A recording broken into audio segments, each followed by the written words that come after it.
함께 보실 하나님의 말씀은 구약성경 룻기 3장 10절부터 14절까지의 말씀입니다. 그가 이르되 내 딸아 여호와께서 내게 복 주시기를 원하노라. 내가 가난하건 부하건 젊은 자를 따르지 아니하였으니 내가 베푼 인애가 처음보다 나중이 더하도다. 그리고 이제 내 딸아 두려워하지 말라. 내가 네 말대로 내게 다 행하리라. 네가 현숙한 여자인 줄을 나의 성읍 백성이 다 아느니라. 참으로 나는 기업을 물을 자이나 기업 물을 자로서 나보다 더 가까운 사람이 있으니 이 밤에 여기서 머무르라. 아침에 그가 기업 물을 자의 책임을 내게 이행하려 하면 좋으니 그가 그 기업 물을 자의 책임을 행할 것이니라. 만일 그가 기업 물을 자의 책임을 내게 이행하기를 기뻐하지 아니하면 여호와께서 살아계심을 두고 맹세하노니 내가 기업 물을 자의 책임을 내게 이행하리라. 아침까지 누워있을지니라 하는지라. 함께 룻이 새벽까지 그의 발치에 누웠다가 사람이 서로 알아보기 어려울 때에 일어났으니 보아스가 말하기를 여인이 다장마당에 들어온 것을 사람이 알지 못하여야 할 것이라 하였습니다. 아멘. 우리 이제 지난주에도 봤습니다만은 오늘 10절 맨 뒷부분에 룻은 보아스로부터 참으로 큰 칭송의 말을 들었죠. 참으로 너의 시모를 향한 인애가 보통이 아니구나. 그래서 이것 때문에 이제 보아스는 정말 룻의 청혼을 기꺼이 받아들이게 되었지 않습니까? 근데 성경을 조금 더 이렇게 또 자세히 보시는 분들은 이런 질문이 나올 수도 있어요. 그것도 좀 자세히 봐야 사실은 질문이 나오는 것인데, 아니 어떻게 보면은 사실 룻이 이 모든 일들을 계획하고 시작하고 진행한 것이라기보다는 시어머니 나오미가 준비하고 계획했고 그 룻은 시킨 대로 한 것이 아닌가요? 그런데 그렇게 룻이 그렇게까지 큰 칭찬을 받아야 될 이유가 있나요? 이렇게 물을 수가 있겠는데 사실 시켰다고 해도 순종을 온전히 한 것도 이제 큰 칭송을 받아야 할 것이지만 우리가 성경을 더 자세히 보게 되면 시어머니가 시킨 이상으로 룻이 했다는 것을 알 수가 있어요. 그 부분은 이제 아주 자세히 관찰하지 않으면 나타나지 않는데 그 시어머니는 사실 그 룻에게 무슨 말을 하라고 하지 않았어요. 근데 시어머니의 마음은 룻의 결혼에만 있기 때문에 자기는 둘째고 그래서 그냥 보아스에게 가서 발치에 이불을 젖혀두고 거기에 누워 있어라. 그렇게 되면은 그 사람이 깨어나고 그래서 그가 너에게 이제 말할 것이다. 이렇게 지시를 했거든요. 그가 이제 청혼의 눈치를 채고 네가 해야 할 일을 보아스가 알려줄 것이다. 그렇게 말을 했어요. 우리 한번 그 말씀을 다시 한번 잠깐 볼까요? 앞쪽에 4절 올라가 보십시다. 4절. 이게 이제 시어머니의 지시 내용인 것이죠. 그가 누울 때에 너는 그가 눕는 곳을 알았다가 들어가서 그의 발치 이불을 들고 거기 누우라. 그게 전부예요. 무슨 말을 하라고 한 게 아니에요.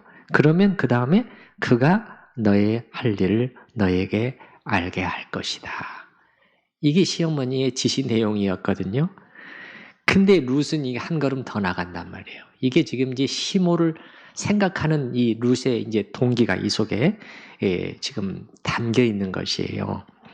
그래서 9절에 보시게 되면은 룻이 말을 한단 말이에요. 시어머니는 가만히 있으라고 했는데 룻이 가만히 있지를 않고 말을 해요. 9절을 한번 보십시다.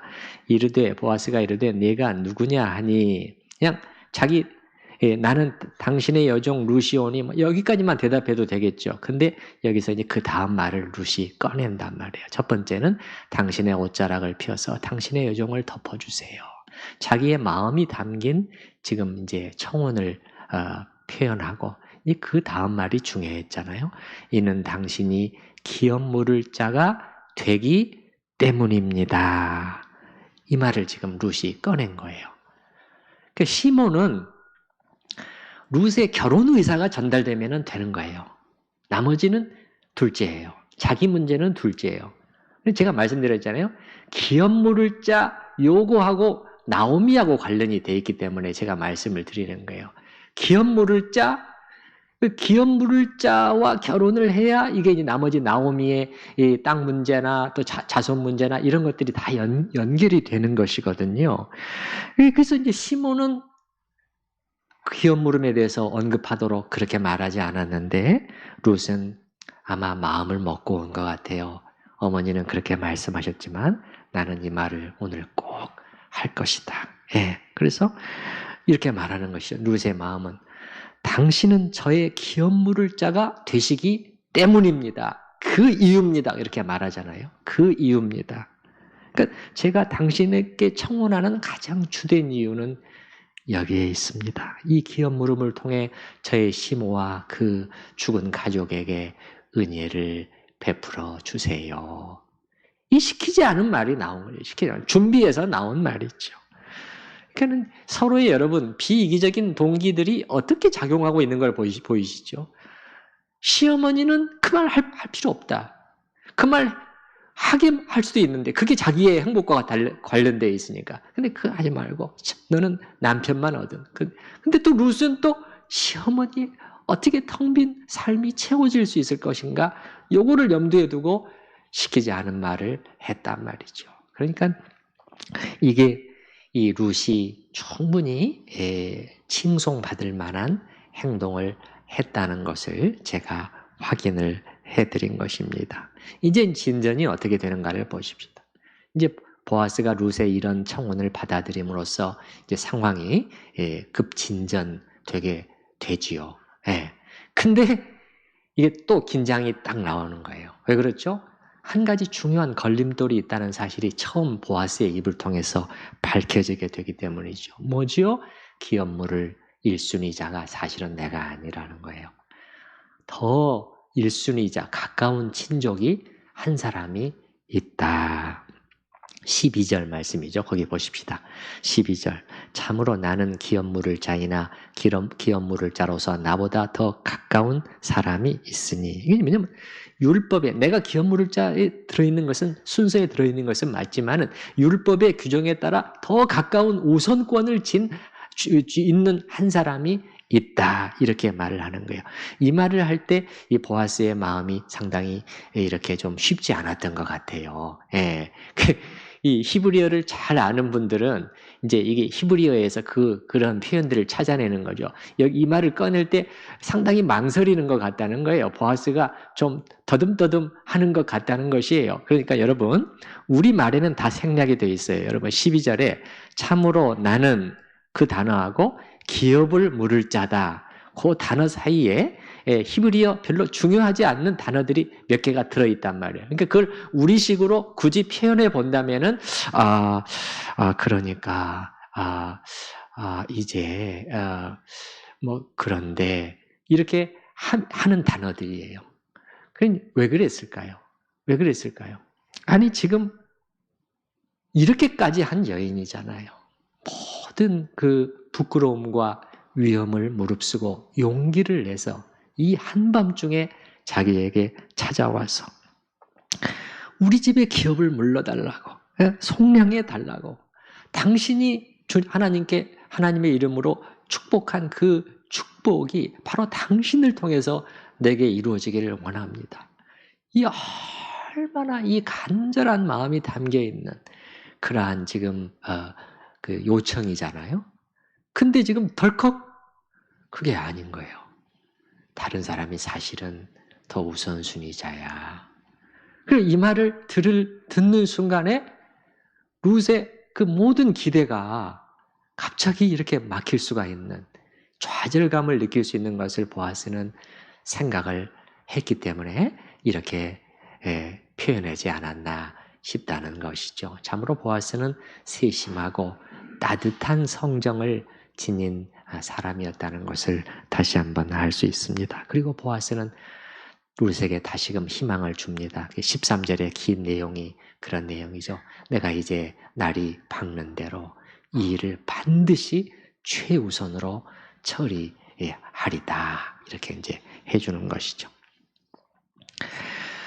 제가 평소에 그 설교 준비를 하는 과정에서 성경 본문을 읽고 연구하면서 늘 이제 그 찾아내려고 하는 것은 뭐냐면은 이 성경을 쓴 이제 성경 기자라고 우리가 말하죠. 예, 룻기 기자, 기록자라는 뜻인데 그가 지금 이 기록을 해놨는데 예, 하나님의 말씀을 기록해서 우리에게 전해줬는데 이것을 통해서 무엇을 보여주려고 하는 것이지, 무엇을 말하려고 하는 것이지, 무슨 메시지를 우리에게 전달하려고 하는 것이지, 이제 이거를 찾아내기 위해서 제가 애를 써요. 예, 잘 안 될 경우에는 또 기도하고 하나님의 도우심을 구하고 어떤 때는 빨리, 어떤 때는 찾아지지만 어떤 때는 오랫동안 힘들 때도 있고 그래요. 그래서 왜냐하면은 이게 지금 이 룻기를 기록한 그 사람, 그분의 그 의도이기도 하지만은 사실은 이제 성령께서 기록하도록 하셨기 때문에 그를 감동하셔서 이걸 이런 방식으로, 이런 표현으로, 이런 단어를 써서 이런 순서로 기록하게 하신 분이 성령 하나님이시기 때문에 성령의 의도거든요. 성령께서 무슨 메시지를 이 속에 숨겨놓으신 거란 말이에요. 자, 그러면은 오늘 본문을 읽으면서는 한번 생각해 봤습니다. 그럴 때 떠오르는 한 단어는 절제라는 단어였어요. 우리 한번 따라서 해보십시다. 절제. 오늘 룻기 기자는 이 기록을 통해서 이 하나님의 구원 백성이 지니는 한 중요한 성품으로서 절제의 미덕에 대해서 뭔가 우리에게 보여주려고 하고 있는 것이 아닌가. 그 절제가 지니는 가치, 그것의 힘, 더 나아가서 그것의 그 고상한 아름다움. 그게 얼마나 이게 멋지냐. 그거를 우리에게 말해주려고 하는 것이 아닌가 하는 생각을 했다는 것이죠. 그래서 사실 오늘 본문을 그런 각도에서 잘 보게 되면은 이 두 가지를 다 말이죠. 두 가지를 우리한테 다 지금 말해주고 있는데 한편으로는 모든 상황과 여건이 자꾸 이쪽으로 끌어당기는 그 분위기였다고 그걸 계속해서 우리한테 다 말해줘요. 근데 동시에 그럼 보아스와 룻은 거기에 끌려갔냐? 그렇지 아니하고 하나님과 사람 앞에서 일절 깨끗함으로 자신들을 지켜내는 그러한 절제의 미덕, 그 아름다움을 우리에게 성취하고 보여주고 있다. 이 두 가지가 다 있다는 것이죠. 사실 다르게 해석하는 극히 드물지만 일부 학자들도 있어요. 그러니까 무슨 말이냐면 오늘 저녁에 이 밤에 보아스와 룻과의 사이에 어떤 성적인 접촉이 있었을 거라는 것이죠. 그리고 뒤에 가면은 보아스가 룻에게 보리를 되어서 보내게 되는데 이 보리는 일종의 룻에게 지급한 화대였다는 것이죠. 성경을 읽으면서 어떤 추측이든지 하는 것은 본인 자유지만 그래도 어느 정도의 그 성경 본문의 근거를 가지고 말을 해야 하는데 여러분 만약에 방금 한 이런 주장을 우리가 수용하려고 하면은 나머지 룻기가 말하고 있는 보아스와 룻에 대해서 그 표현하고 있는 모든 내용들을 다 부인해야만 가능해요. 그들의 성품, 그 고상한 인품을 어떻게 묘사하고 있느냐는 것이죠. 예를 들어서 오늘 읽은 11절 맨 뒤에 네가 현숙한 여자인 줄을 나의 성읍 백성이 다 아느니라. 그게 무슨 말이에요? 이 현숙한, 고결한 성품을 지닌, 도덕적인 가치를 지닌 여자라는 것을 나뿐만 아니라 온 성읍 사람들이 다 안다. 그 말은 그걸 왜 기록해 놨겠어요? 그게 동시에 룻기 기자의 관점이라는 거예요. 룻을 이렇게 보고 있다는 것이에요. 또 보아스도 마찬가지잖아요. 여러분 방금 한 그 주장을 그대로 받아들여 봅시다. 그럼 어떻게 되는 거예요? 지금 뒤에 4장에 가면 나옵니다마는 보아스가 그 1순위자를 만나서 얘기를 하잖아요. 무슨 얘기를? 당신이 룻과 결혼하겠어? 이렇게 물어본다는 거예요. 근데 여러분 이 상황을 한번 생각해 보세요. 만약에 그게 사실이라면은 자기가 먼저 룻과의 관계를 가져놓고서는 시치미를 뚝 떼고 당신이 룻과 결혼하겠습니까? 이런 말을 하는 셈이잖아요. 이건 완전히 위선자예요. 이건 거짓말쟁이잖아요. 이런 비인격자가 어디 있어요? 보아스를 그렇게 묘사하는 게 아니고 오히려 정반대 그 인품의 사람으로서 묘사하고 있단 말이죠. 그렇기 때문에 룻기 전체를 부정해야 되는 이런 주장을 우리가 받아들일 수 없다는 것이죠. 참으로 성경 해석을 함에 있어서 근거도 없이 자기 마음대로 상상의 날개를 펼쳐서 하는 사람들이 있고 또 학자들 중에서도 심지어 그런 사람들이 있는데 굉장히 안타까워요. 예를 들어서 이 동성애 옹호하는 그 동성애를 옹호하는 신학자들 중에서 이 룻기를 말하면서 이렇게 말하는 거예요. 룻이 뭐라고 말했냐? 1장 기억나시죠? 제가 죽는 일 외에 어머니를 떠나면 제가 벌을 받고 또 벌을 받아야 될 것입니다. 절대 떨어지지 않겠습니다. 이게 뭐냐? 두 여인이 이 정도로 관계라면 이거는 룻과 나오미는 동성애적인 관계였다고 봄이 옳다는 것이에요. 이런 글들이 계속 올라오고 있어요. 지금도 그렇습니다. 제가 얼마 전에 한 급진적인 기독교 매체, 온라인 매체 룻기에 대해서 올라와 있는 글을 읽어봤는데 비슷한 논조로 이 얘기를 하고 있는 것이에요. 근데 또 성경을 모르는 사람은 어떻게 됩니까? 이런 글을 읽게 되면 그래? 아이고, 사실 성경도 이렇게 다 동성애를 다 용인하고 그러는데 저희 꼴통 보수 같은 저런 사람들은 그 죄라고 맨날 저렇게 아니라고 저렇게 하고 있구만. 그렇게 되는 것이죠. 쉽지가 않습니다만. 자, 그래서 우리의 얘기로 다시 돌아와서 룻기는 두 가지를 동시에 우리에게 지금 묘사해 보여주고 있다는 것이죠. 한편으로는 모든 분위기, 모든 여건, 모든 이런 것들이 자꾸 이쪽으로 가게 만들고 있다는 것이에요. 자, 처음서부터 그렇잖아요. 처음서부터 그 룻이 이날 밤에 그 목욕을 하고 향수 기름을 몸에 또 바르고 출발하는. 그래서 뭔가 약간 기분이 이거 묘하잖아요. 분위기가 묘하잖아요. 그리고 그들이 만난 장소도 어디였다? 타작마당이었다. 음행의 장소로 활용되곤 하던 곳이었다. 그리고 두 사람의 분위기가 지금 얼마나 좋냐 말이에요. 청혼을 했고 기꺼이 응락을 했단 말이죠. 서로 좋은 감정이 흐르고 있었을 것이라고 제가 말씀을 드렸잖아요. 룻은 보아스에 대한 존경심으로 정말 그녀의 마음이 활짝 열려 있었을 것이고 또 보아스는 보아스대로 룻에 대해서 감동을 받을 정도로 감탄을 할 정도로 그 좋은 인상을 받았잖아요. 그러니까 이렇게 지금 아주 로맨틱한 분위기가 한없이 무르익었고, 그 다음에 이 밤에 둘만이 가까운 장소에 지금 누워 있잖아요. 그 긴 밤이었죠. 짧은 시간도 아니고. 그러면은 무슨 말이에요? 이게 여러분 두 남녀가 한 방에서 밤을 보낸다고 생각을 해보시기 바랍니다.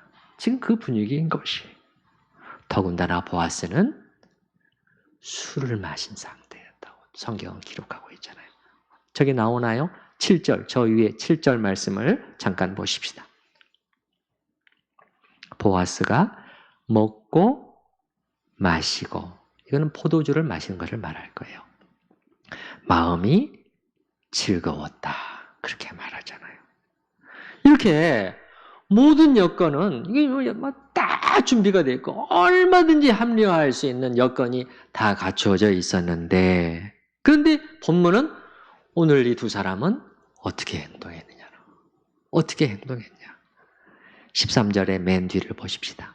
13절의 맨 뒤, 맨 끝에 부분. 아침까지 누워있을 지니라 하는지라. 그래서 14절 그 다음 절에 보면 룻이 새벽까지 그의 발치에 누웠다가 사람이 서로 알아보기 어려울 때 일어났으니. 뭘 말해주는 거예요? 밤 사이에 어떤 떳떳지 못한 일도 일어나지 않았다는 것이에요. 룻은 밤새 그 자리에 누워 있었고 이른 새벽에 일어나 서로 헤어졌다는 것이죠.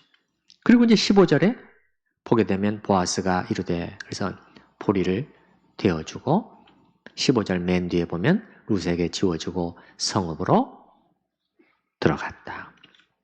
끝이에요. 끝이에요.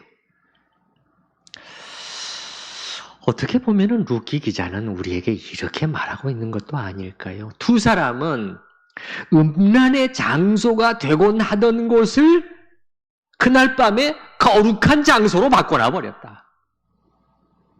제가 이렇게 말한다면 좀 무리인가요? 과장인가요? 도저히 이겨낼 수 없는 상황을 그들은 이겨내고 있잖아요. 무엇을 통해서? 절제의 미덕을 통해서라. 절제의 덕. 이 절제. 그러므로 절제라는 것은 힘이에요. 힘. 힘을 지니고 있는 거예요. 여러분, 자신을 절제할 수 있는 힘만큼 큰 힘이 어디 있을까요? 그런 힘이 또 있을까요? 다들 이걸 못해서 어떻게 되는 거예요? 이걸 못해서 문제에 봉착하게 되고 시련을 맞게 되고 심하면 그 삶이 망가지는 것으로 그렇게 끝나지 않습니까? 이게 힘이고 이게 아름다운 것이에요. 저는 아름답다고 말을 합니다. 왜 그러냐? 여러분 반대로 그 욕망을 다 발산해버리고 자기의 모든 욕구를 다 채웠다고 생각을 해보세요. 이게 아름답습니까? 아름다움은 여기에는 없어요. 그런 자리에. 사람이 짐승과 무엇이 다르지요? 무엇이 다릅니까? 짐승은 본능대로 행하잖아요. 사람은 그렇지 않다. 그 절제할 수 있는 도덕적인 힘이 있다는 거예요. 그러면 어떻게 이 힘이 우리에게 생기게 되었느냐? 누가 주신 거죠? 말할 필요도 없이 하나님이 주신 거란 말이에요. 동물과 다르게 지으셨잖아요. 누구를 닮게? 하나님 자신을 닮은 형상으로 우리를 지으셨기 때문에 우리에게 이 동물과는 다른 이 절제력이라는 것이 선물로 주어지게 된 거예요. 근데 이게 어떻게 됐습니까? 우리 인간이 타락하면서 상실했단 말이죠. 이제 하나님께서는 구원을 통해서 다시 이것을 또 회복시키기를 원하시는 것이죠. 그렇기 때문에 이런 성품이라는 것은 구원받은 하나님의 백성, 구원 백성이라고 하겠습니다. 여기에 나타나는 한 그 특성이어야 되고 일 수밖에 없어요. 구원의 증거인 것이죠. 예수를 믿고 확실히 구원받았다고 하는데 이런 그 성경에 말하는 그 고결한 성품들이 전혀 나타나지 않는다. 이거는 뭔가 심각하게 이게 이제 의심을 해봐야 되는 상황이라는 것은 분명하죠. 루키에는 이렇게 하나님의 구원 백성의 성품들이 수시로 묘사되고 있잖아요. 대표적인 것이 뭐였죠? 두 글자 뭐였습니까? 인애였죠. 인애, 헤세드. 비이기적인 선택을 통해서 나타나는 인애였고 오늘은 절제. 그래서 제가 설교 제목도 그렇게 잡아봤습니다만은 그 우리 인쇄된 주보 앞에는 두 글자를 좀 추가했으면 좋겠습니다. 절제 이렇게 점점 찍고 구원 백성의 성품 이제 이게 주제인 것이죠. 이 주제와 관련해서 이제 그게 지금 몇 년 전입니까? 3000년도 더 오래된 전인데 그 우리가 살고 있는 이 사회는 또 어떻습니까? 이 21세기 초의 현대 사회 그 절제에 대해서 어떤 관점을 가지고 있는 문화 속에 우리는 살고 있는 것이죠. 이 시대는 제가 보기에는 오히려 그 주로 지배하는 그런 분위기가 기회만 주어진다면은 즐기는 쪽이 더 이렇게 지배적인 그러한 힘을 사람들에게 행사하고 있고 사람들도 그런 것들을 다 그냥 문제없이 받아들이고 있는 것 같습니다. 절제가 아니라 그 반대로 즐김인 것이죠. 즐김. 그리고 이제 이게 간단치 않은 문제는 뭐냐면은 절제를 하지 않고 이 즐김의 방점을 찍게 되잖아요. 그리고 이제 그걸 끊어내지 않고 계속 수용하고 그걸 따라가게 되잖아요. 그러면 이게 아주 점점 심각한 지경으로 자기를 끌고 가게 된다는 거예요. 왜냐하면 즐김, 쾌락이잖아요. 이게 지금 목표가 쾌락이란 말이에요. 근데 사람의 쾌락이라는 것은, 특히 이 육체적인 쾌락이라는 것은 그것이 무엇이든지 간에 이게 어떻게 되는 거예요? 계속 반복되고 하다 보면 익숙해지다 보면은 어떻게 돼요? 시들해지고 지겨워지게 돼요. 반드시 그런 시점이 오게 됩니다. 반드시. 그렇게 되면 어떻게 됩니까? 더 센 자극을 자꾸 추구하게 된다는 거예요. 지금 사람들에게서 나타나고 있는 모습들이 그런 것이잖아요. 그렇게 자꾸 빠져들어가잖아요. 연예인들도 그렇게 힘들어 하잖아요. 그러면서, 이렇게 이쪽으로 가면서 점점 더 남용과 오용으로 가게 되고, 이것을 끊어내지 아니하면 파국으로 끝나게 된 그것을 우리가 알아야 된다는 것이죠. 오늘날엔 우리가 절제를 말하면 육체적인 절제, 성적인 절제, 뭐 여러 가지 다 말을 하면은 그건 개케묵은 단어가 됐어요. 그런 개념이 됐어요. 그런 걸 주장하면은 약간 바보 취급까지 당할 수 있을 정도. 뭐하러 그렇게 살아? 지금 이 한 번 살고 가는 인생인데 즐기다 가야지. 막 이렇게 되는 것이죠. 이렇게 되어가는 데는 헐리우드 영화들이 한 몫을 했다고 저는 생각을 해요. 그 영화들을 보면은 그저 생전 처음 만난 남녀가 서로 그냥 맞으면은 당일로 잠자리를 같이 하는 그런 모습을 계속 우리한테 보여주고, 젊은이들도 그걸 보게 되고 접하게 되고, 뭐 그걸 또 아무런 거리낌이 없이 일종의 좀 멋있는 것 같이 포장을 해서, 사실은 영화인데 사실은 영화예요. 실제로 가서 살아보면 그렇지 않아요. 아니, 제가 정말 많이 봤어요. 정말 소박하고 검소하게 살아요. 옷 입는 것부터 그러더라니까요. 우리나라는 너무 화려해요.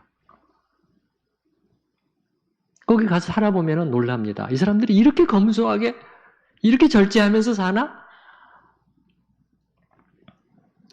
아무튼 영화의 영향도 있고, 그런데 그 분당 지역에 있는 아주 큰 대형 교회, 막 그 지역에서 거의 제일 큰 교회로인 걸로 갔습니다만은, 이름만 대면 여러분이 다 아신 그런 교회예요. 그 교회 한 자매가, 청년 자매가 담임 목사님에게 장문의 이메일을 보내온 내용이 있는데, 이제 그 내용이 바로 그 오늘과 관련된 내용이에요. 요즘과 같은 젊은이들 속에 이런 분위기 속에서 이게 좀 제가 쉽지가 않습니다. 그리고 그게 문제는 뭐냐면은 그 교회 다니는 청년 지체들도 사실은 자기가 보기에는 세상 사람들과 대동소이한 것 같다는 거예요. 목사님, 혼란스럽습니다. 제가 그 일부를 좀 읽어드리면 더 피부에 와 닿을 것 같아요. 목사님의 이번 주 설교 말씀처럼 요즘 문화가 얼마나 많이 타락했는지 아실 것입니다. 저는 여중과 여고에만 있다가 처음 대학에 와서 참 많이 혼란스러웠습니다. MT나 OT 때 폭탄주는 기본이고 러브샷, 음란한 게임, 음담 배설 등 모든 것이 충격이었지요. 그러나 그건 제가 안 가면 되고 피하면 되는 거라고 생각했습니다. 그런데 그 문제는 제가 세상을 살면서 계속해서 보고 듣게 되는 문제들이더라고요. 명문대 애들도 남녀가 동거하는 경우가 꽤 있는데 지방대 아이들은 더 심각합니다. 부모님이 아예 터치할 수 없기 때문에 같이 자취를 하는 동거 커플이 굉장히 많습니다. 대부분의 여학생들이 남자친구만 사귀면 금방 관계를 맺고 아이가 생기면 낙태를 합니다. 그리고 관계를 하니 남자 쪽에서 금방 이별을 요구하고, 충격을 받은 순진한 여자친구들은 휴학 또는 자퇴까지도 합니다. 좀 건너뛰어서, 저는 지난 학기 교양 수업으로 성, 사랑, 결혼이라는 수업을 들었는데 매 수업이 끝나고 조별 토론을 했거든요. 토론을 하는데 혼전 순결이 당연하다고 말하는 저에게 야유를 보내면서 내숭을 떤다고 하더라고요. 말도 안 된다고. 아직까지 남자 관계가 없는 건 거짓말을 하거나 몸에 문제가 있거나 좀 이상한 거라고. 이게 이제 젊은이들이 노출되어 있는 현실이에요. 문화죠. 정말 충격을 받았습니다. 믿지 않는 친한 여자친구들은 대부분 성관계를 합니다. 그리고 대부분 먼저 버림받아 힘들어하고 낙태를 경험하기도 하고 한 번 경험이 있는 여자친구들은 다음에 사귀는 친구와 정말 빨리 관계를 하더라고요. 남자에게 집착하고 자신의 학업에 집중을 못하고 헤어나오지를 못합니다. 절제에 실패한 생활이 어떤 결과를 가져오는지 보여주는 거예요. 이건 정말 뻔히 짐작할 수 있음에도 그럼에도 끌려가는 것이야. 이쪽으로 끌려가는 것이죠. 문제는 교회 내 선배, 후배, 친구들도 같은 문제로 힘들어한다는 것입니다. 거의 다르지 않습니다. 주일에만 정상적으로 보이는 것이지 신앙 선배, 후배는 만날 때마다 형제 때문에 힘들어합니다. 신앙 선배, 후배는 자기 이제 자매들이겠죠. 자매들과 대하다 보면 만날 때마다 교회 안에 형제 때문에 힘들어합니다. 아무리 주일에 열심히 예배를 드리고 헌신하는 것 같아도 일상생활로 돌아가면 사랑이라는 명목 아래 아무렇지 않게 성관계를 맺는 지체들이 은근히 많거든요.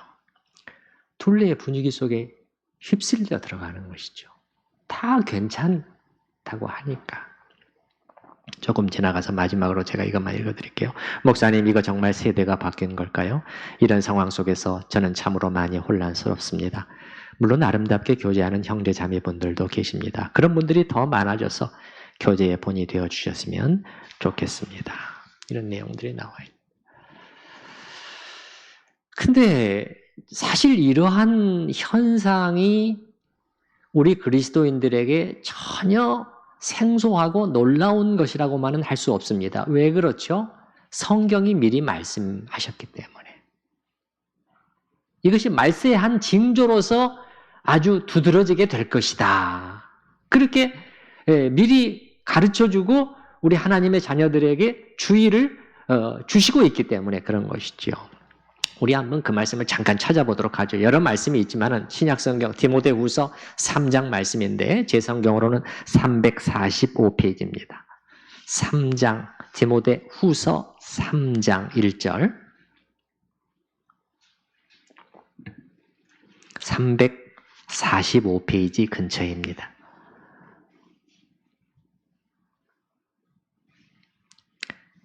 디모데후서 3장 1절부터 읽어보겠습니다. 너는 이것을 알라. 말세에 고통하는 때가 이르러. 참 여러분, 사람들이 자기를 사랑하며 돈을 사랑하며 이렇게 쭉 나가잖아요.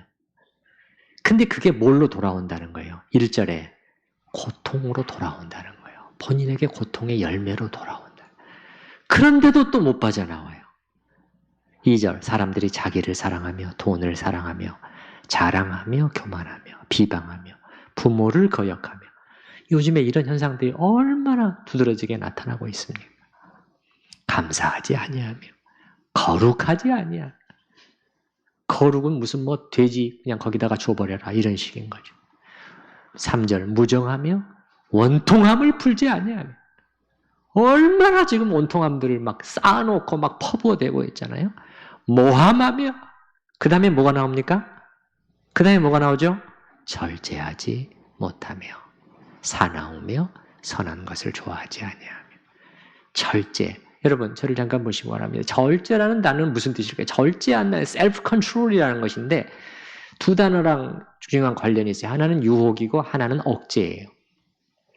모든 종류의 유혹이죠. 성적인 유혹만을 말하는 것은 아니에요. 절제를 성경에서 말할 때 포함되는 것인데 모든 종류의 육체적인 정신적인 그러한 유혹들에 대해서 자신을 억제하는 것, 유혹 억제죠. 억제, 셀프 컨트롤 끌어내는 것이죠. 그게 절제예요. 근데 마지막 때가 되면은 사람들은 이 부분에서 현저히 약해지는 현상을 네가 목도하게 될 것이라는 거예요. 근데 거기에 미혹되지 말라는 것이에요. 그게 사람들은 다 정상이라고 말하고 영화에서는 그런 걸 보여주고 교회 안에서도 그런 걸 볼지 모르지만 잘 정신을 차리라는 거예요. 4절에서도 보면 배신하며 조급하며 자만하며 또 비슷한 말씀이 또 나오죠. 쾌락을 사랑하기를 하나님 사랑하는 것보다 더하며 경건의 모양은 있으나 경건의 능력은 부인하는 자니 이 같은 자들에게서 내가 돌아서야 한다는 것이죠. 쾌락을 사랑하는 하나님 사랑하는 것보다 더한다. 그럼 하나님이 언급된 것으로 봐서 믿는 신자인데 이렇게 유혹에 끌려가는 모습을 말할 수도 있어요. 쾌락! 아까 즐거움이지 않습니까? 제가 즐김. 지금 즐기자. 예. 거기에 방점이 쾌락을 사랑하게 된다는 거예요, 사람들이. 그러고 보면은 성경을 잘 살펴보게 되면은 이 부분뿐만 아니라 참으로 이 절제 이 덕의 중요성에 대해서 여기저기서 우리에게 가르치고 계신 것을 볼 수가 있는데 여러분, 성령의 9가지 열매 아시나요? 그죠? 사랑과 어떻게 시작하죠? 사랑과 희락과 시작하나요? 네, 어떻게 시작해요? 사랑과 희락과 화평과 쭉 나가다가 맨 마지막에서 어떻게 끝나나요? 성령의 9가지 열매 정도는 외우고 계셔야 되겠죠? 그죠? 예. 네. 그럼 맨 마지막에 충성과 온유와 절제니. 이 절제가 중요하다는 것을 알 수 있죠. 성령의 열매니까 성령께서 우리가 성령을 의뢰하고 계속해서 주님을 바라볼 때 우리 안에서 맺어내시는 중요한 한 가지 열매가 절제라는 것이죠. 이런 점에서 루키의 두 주인공들은 우리에게 훌륭한 본을 그 몸으로 이 저녁에 보여주고 있는 것이죠. 만약 어떤 분이 말하기를 사실 그 당시는 고대 전통사회였잖아요. 윤리적인 기준과 분위기가 비교적 자유로운 오늘날과는 달리 좀 엄격했기 때문에 두 사람은 이렇게 더 조심하고 절제하지 않았을까요? 글쎄요. 그 당시의 분위기를 잘 안다면은 쉽게 그런 말을 하기는 어려울 것이에요. 여러분, 혹시 기억하시나요? 루키가 시작될 때 이 시대는 어느 시대였다고 제가 성경에 기록되어 있죠? 사사시대였단 말이에요. 사사시대. 그러면 사사시대는 사람들의 윤리적인 기준이 아주 낮아져 있었을 때였어요. 뭐만 봐도 알 수 있느냐? 이게 제멋대로인 거예요, 사람들이. 전부 자기 소견에 오른 대로 했다. 그렇게 반복되는 표현이. 사람들이 자기 소견에 오른 대로 행했다는 거예요. 결국 오늘날도 그거잖아요. 누가 나한테 뭐라 그래? 내 눈에 보기에 뭐 좋으면 되는 거잖아. 부모님도 나한테 왜 그래? 내가 성인인데. 자기 소견에 오른 대로예요. 자기 소견에 오른 대로. 그 당시 성적인 윤리도 마찬가지였다는 것이죠. 여러분, 그 사사시대에 아주 힘이 센 사사 혹시 기억하시나요? 유명한? 누구죠? 삼손이었잖아요. 삼손. 여러분, 삼손은요, 하나님께 엄청난 능력을 부여받은 이스라엘의 사사였잖아요. 근데 어떻게 돼요? 보면은. 계속 삼손의 스토리를 읽다 보면은 계속 뭐가 나와요? 계속 이 여인이에요. 그 다음에 또 그 다음 여인이에요.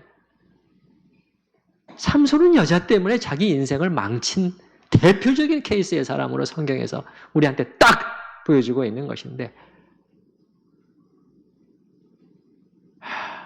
들릴라를 소래 골짜기의 여인 들릴라를 사랑하니라. 단순히 성관계만 가진 게 아니었어요. 빠져들어갔어요. 이방 여인한테. 그리고 또 창기와도 관계를 갖는 그런 기록이 나오잖아요. 가사에 있는 기생에게로 들어갔다. 창기잖아요. 창기. 그러니까 저는 지금 무슨 말이냐면은 사사시대는 뭔가 그 기준이 엄격해서 지금보다 더 뛰어났기 때문에 절제를 할 수밖에 없었다. 그렇게 말하는 것은 상당히 공정하지 않다는 거예요.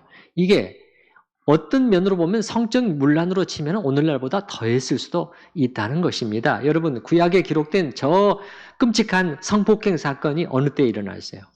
사사시대라니까요. 어떤 사건이었죠? 레위인이 자기 집을 나간 첩을 다시 데리고 돌아오는 길에 베냐민 지역에서 있었던 사건이었잖아요. 근데 이것도 좀 이상해요. 레위인이 성직자잖아요. 첩을 가지고 있는 거예요. 그게 다 용납되는 거예요, 분위기가. 문제가 아니었다는 거예요. 근데 데리고 돌아가다가 베냐민 지역에서 하룻밤을 묵게 되는데 그 지역의 불량배들이 그 첩에게 온갖 몹쓸 짓을 밤새 해서 결국 새벽녘이 되어서 숨을 거두었다. 이 레위인이 복수를 하죠. 온 이스라엘에 그 사실을 알리고 그 시신을 보내서 그래서 베냐민과 나머지 지파들과 전쟁이 터지고 베냐민이라는 한 12지파 중에 한 이 지파가 완전히 골이 날 뻔했.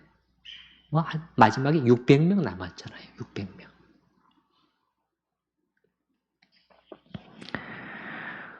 그러니까 이 룻기 당시의 상황은 녹록지 않았다는 거예요. 지금에 못지 않았다.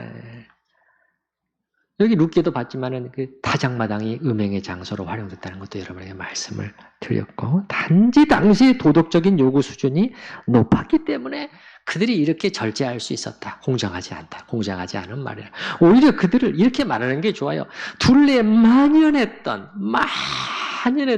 그런 분위기였고, 그 다음에 그날 저녁은 특히 더 그랬다. 그날 저녁은 완전히 분위기가 갖추어져 있었음에도 불구하고 그들은 하나님의 말씀에 따라 자신들을 지켜내는 이 절제의 덕을 몸으로 실천해 냈다는 것이죠.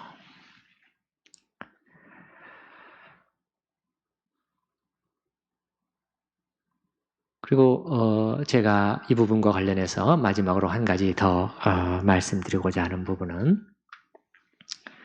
이제 학자들은 여기까지 더 안으로 들어가서 보는데, 이 룻기라는 책은 불과 4장으로 이루어진 아주 짤막한 그런 책인데, 언뜻 보게 되면은 무슨 그 개인들의 결혼, 행복, 막 이런 그런 것만 담은 것 같지만은 사실은 그 바라보는 관점과 폭이 굉장히 넓다는 것이죠. 그래서 이 사사기와 나머지 새 시대가 열리는 사무엘, 이 다윗 시대가 열리는 그 사이에서 아주 중요한 다리 역할을 하고 있는 그러한 역사서, 절대 빼서는 안 된. 그래서 어떤 목회자는, 화란의 어떤 목회자는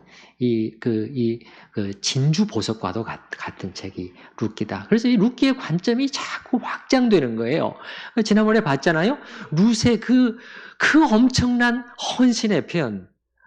읽을 때마다 우리에게 가슴을 이렇게 두근거리게 하는, 그 1장에 나오는, 그 표현. 그곳에서 어머님이 가시는 곳에서 저는 묻힐 것입니다. 저도 거기서 죽을 것이고 묻힐 것이고, 이런 그러한 여인이 하는 표현은 뭐랑 오버랩을 사실상 시키고 있는 것이다. 아브라함과 오버랩을 시키고 있다는 것을 우리가 봤잖아요. 아니, 룻은 어떤 면에서는 아브라함보다 더 대단한 여인이었다는 것을 우리에게 말해줘. 그리고 오늘 이 본문도 보게 되면은 이 사실 그 족장들, 과거 아브라함, 이삭, 야곱 이런 족장들의 시대에서 어떤 실패했던 것과 대조를 시키면서 오늘 그것이 극복이 되는, 그 실패가 극복이 되고 있는 모습을 룻기는 보여주고 있는 것 같다고 상당히 많은 학자들이 이 점을 언급을 하는데, 저도 처음에는 이 부분까지 생각을 못했지만은 점점 이 고개가 끄덕여지게 되었어요. 왜냐하면 이게 룻이 어느 나라 여인이죠? 어느 나라? 모압이잖아요. 그럼 모압이 어떻게 모압의 태생이 어땠습니까? 이게 그 아브라함의 조카인 롯이잖아요. 그 롯의 두 딸과의 관계 속에서 이루어진 나라가 이 모압과 에돔이에요. 이 소돔과 고모라가 멸망하고 나서 이 후손을 잇기 위해서 롯의 두 딸이 남자가 없으니까, 그래서 아버지를 롯을 술을 취하게 해가지고 동침해서 큰 딸의 자손이 모압이에요. 작은 딸의 자손이 에돔입니다. 그러니까 물론 롯은 그 상대 여인이 누군가를 전혀 인지하지 못한 상태에서 벌어진 일이었던 것은 사실이지만은 이스라엘 백성들의 이 백성들의 기억 속에서 이 족장들 쪽에서 이런 엄청난 실패가 있었잖아요. 예. 그거는 사실 기억하기 싫은 씁쓸한 추억이란 말이에요. 근데 그 후손으로 오늘 지금 룻이 나타나고 있는 거예요. 그 룻은. 그러면 룻은 어떻게 했느냐? 보아스와 룻은 롯과 두 딸과 달랐다는 것이에요. 롯이 술 취했나요? 사실은 보아스도 술 먹었다고 그랬잖아요. 그러나 술의 힘의 편승에 실족하지 않았다는 것이죠. 오히려 이 보아스와 룻은 이 저녁에 그 롯과 두 딸과는 달리 유혹을 거슬러 올라가는 모습을 보여줬다는 거예요. 완벽한 조건이 갖춰져 있음에도 불구하고 그들은 끌려가지 않고 이것을 극복해 냈다는 것이지요. 그것을 룻기 기자는 사실은 모압 여인 룻의 그걸 통해서 우리에게 말해주고 있는 것이다. 이런 얘기죠. 그래서 이런 관점에서 구약학자 김지찬 교수는 이렇게 기록을 해놓고 있는데, 먼저 앞에서 우리가 한 얘기들, 모압 여인, 그다음에 모압 족속의 출발에 대해서 얘기한 다음에 이렇게 써놨는데 일리 있는 표현이라고 봅니다. 그런데 모압 여인 룻이 추수를 마치고 술에 취해 다장마당 곡식더미 끝에 누운 보아스의 발치를 들고 누웠다. 옛날에 음울한 일들이 다시 일어나는 것은 아닌가 하는 의구심이 드는 순간에, 이게 롯 사건을 말하는 거예요. 롯 사건. 롯과 두 딸. 옛날에 음울한 일들이 다시 일어나는 것은 아닌가 하는 의구심이 드는 순간에 보아스는 한밤중에 찾아온 여인을 욕망의 대상으로 다루지 않았다. 이게 가치, 이게 힘인 것이, 이게 아름다운 것이. 룻기는 죄로 말미암아 태어난 모압 족속 같은 인간들을 하나님이 어떻게 구원하시길 원하는지를 분명하게 드러낸다. 술에 취한 아버지를 속여 동침하여 자녀를 낳은 모압 여인을 구원하는 방법은 아무리 술에 취했어도 율법의 요구대로 산 보아스를 통해 가능함을 우리에게 보여준다. 굉장히 관점이 넓다는 것이에요. 룻기는 단지 어떤 개인들의 그 결혼, 행복, 사랑, 그 좁은 틀에 머물러 있는 게 아니에요. 맨 나중에 보면은 이게 하나님의 구속사 속에서 엄청난 의미가 있는 책이 룻기였다는 것을 또 우리가 보게 되는데, 오늘 우리가 보게 된 것은 과거의 이 실패의 역사를 둘은 오늘 저녁에 극복하는 그러한 모델로서 우리에게 제시되고 있다. 그리고 이것은 하나님의 구원의 역사 속에서, 이스라엘의 긴 역사가 다 구원의 역사잖아요. 하나님의 구속사잖아요. 그 구속사 속에서 한 이 중요한 또한 이정표를 찍고 있는 것이다. 이렇게 해석을 하는 것이죠. 우리 이 시간에 들은 말씀을 생각을 하면서 우리가 다룬 오늘 이 주제에 대해서 성경은 우리에게 무엇을 말해주고 있는 것인가? 우리가 처해 있는 이 환경은 우리를 어떻게 끌고 가고 있는 것인가? 특히 우리의 젊은이들을 위해서 우리는 그들을 어떻게 이끌고 어떻게 기도해야 될 것인가 하는 부분들을 생각하면서 함께 기도하는 시간을 가지십시다.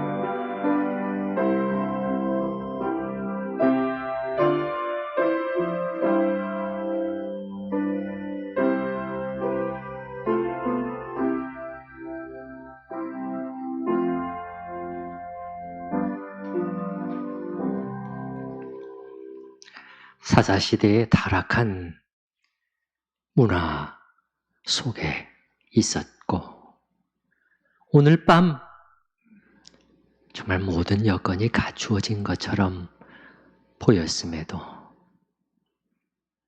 구원 백성인 보아스와 룻은 여기에 휩쓸려 들어가는 것을 거부하고 하나님의 말씀에 따라 자신들을 지켜내는 그 절제의 덕이 얼마나 힘이 있고 가치가 있고 또한 고상하고 아름다운 것인가를 우리에게 보여주고, 그러면서 그들이 과거 조상들의 실패를 이를 통해서 극복해내는 그러한 연장까지 이어지는 그것을 우리가 말씀을 통해서 확인했나이다. 주님, 우리를 둘러싸고 있는 이 문화, 하나님의 말씀은 마지막 때라고 말씀하십니다. 사람들은 절제하지 못하게 될 것이다. 그리고 우리는 그 모습들을 너무도 가까이 피부로 매체 속에서 사람들을 통해서 우리는 접하는 가운데 있습니다. 주님, 기도합니다. 이 가운데 저희를 지켜주시옵소서.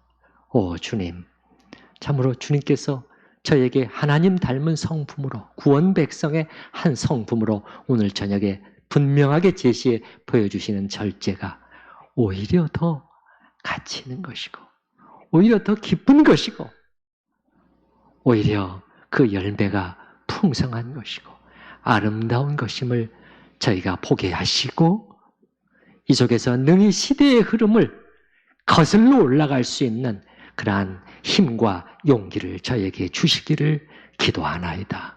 특별히 우리의 젊은 지체들, 미혼 형제 자매들, 청년들, 주님의 손에 의뢰합니다. 주님의 손에 의뢰합니다.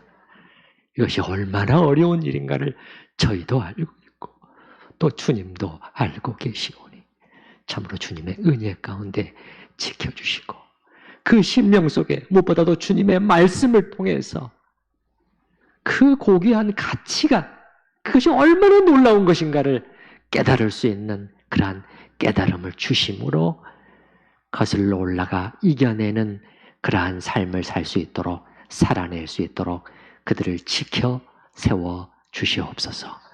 예수님의 이름으로 기도드립니다. 아멘. 찬송가 445장 함께 찬양하십니다.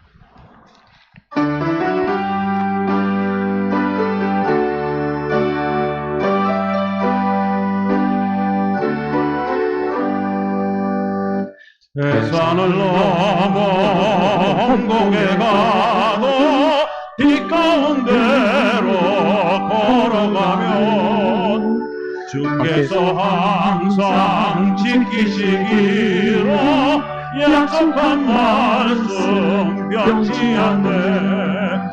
하늘의 영광, 하늘의 영광, 나의 맘속에 사고도 넘쳐 할렐루야를 힘차게 불러 영원히 주를 찬양하리.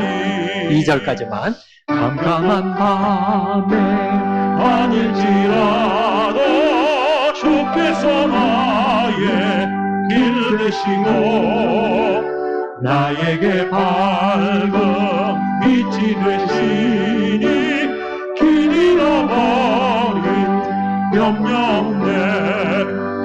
하늘의 영광, 하늘의 영광, 나의 맘속에 사고도 넘쳐 할렐루야를 힘차게 불러 영원히 주를 찬양하리.